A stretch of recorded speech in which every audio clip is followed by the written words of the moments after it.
ప్రపంచానికే ఒక దిక్చూసుగా మారినటువంటి శ్రీకృష్ణ పరమాత్ముడు భక్తులకు అందించినటువంటి ఏదైతే గీత ఉందో ఈ గీత ప్రతి మానవుడికి తన యొక్క తలరాత మార్చేటటువంటి గీత.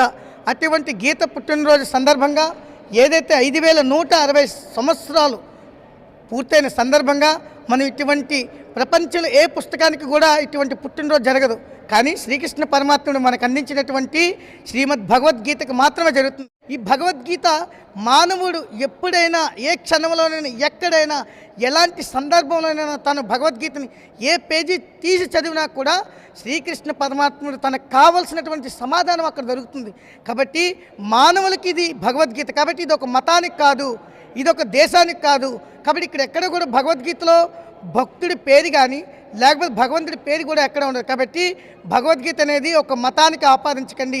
ఇది జీవనానికి జీవన విధానానికి సంబంధించినటువంటి ఇది విధానం. కాబట్టి మన యొక్క భగవద్గీతను అందరూ కూడా భగవంతుడు అందించినటువంటి ఈ గీతగా మన తలరాతను మార్చుకోవాల్సిందిగా